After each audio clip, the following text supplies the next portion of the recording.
Hey folks, it's Matt D'Antonio with Carroll Realty. I'm broadcasting from the front deck of my newest beachfront listing in Wild Dunes, which will be coming on the market soon, so stay tuned for details on this one.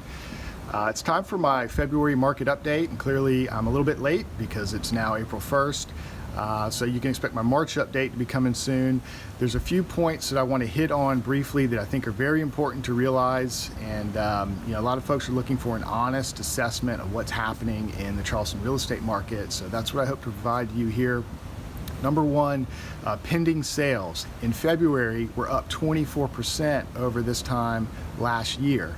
That was one of the busiest months for pending sales in the Charleston market going back over a decade.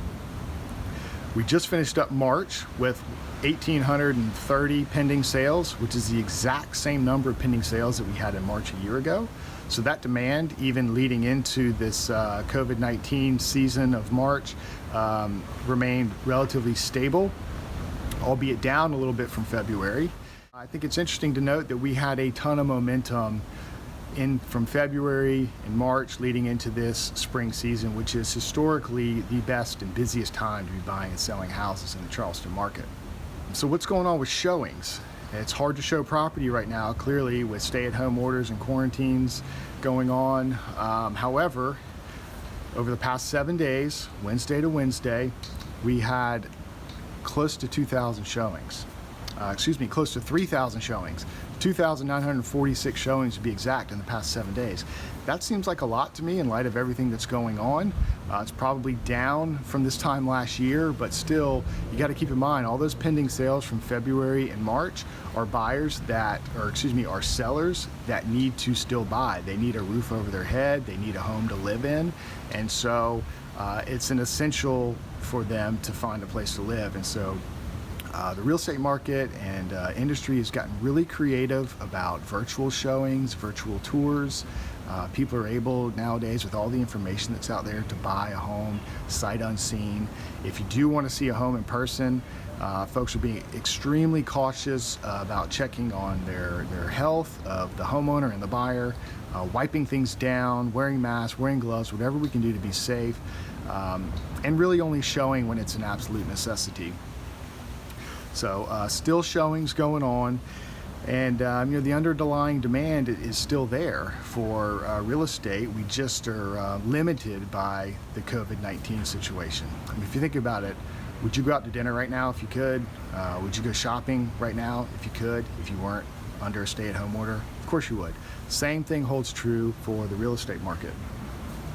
And it's going to be really interesting to see what happens and how quickly we can get through this, because one thing I've learned over the years is that the real estate market follows the labor market.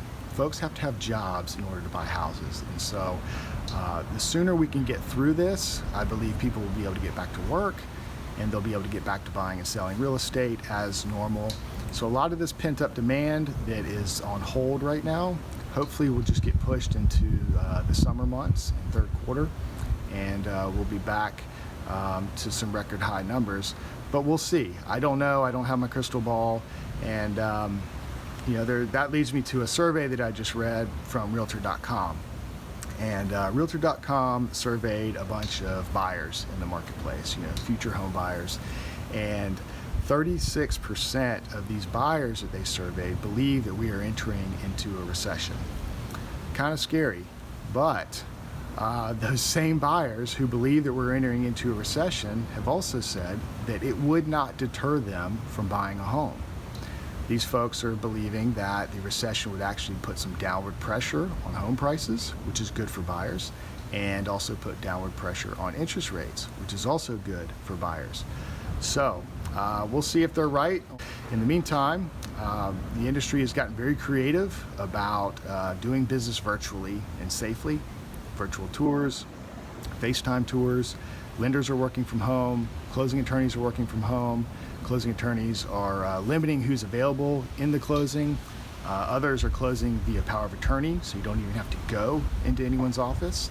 I talked to some attorneys the other day who are closing loans and home purchases by walking out into the parking lot and passing papers through the car window. So it's an essential service. the real estate industry as a whole is doing everything we can to kind of keep those wheels turning for the folks who need housing and need to get their homes sold. I don't suggest that others go look at houses because you're bored right now, but if you're in the boat of someone who needs to buy or sell, we can talk through a plan that makes sense for you in your personal situation to accomplish that in a time frame that is realistic and makes sense to you.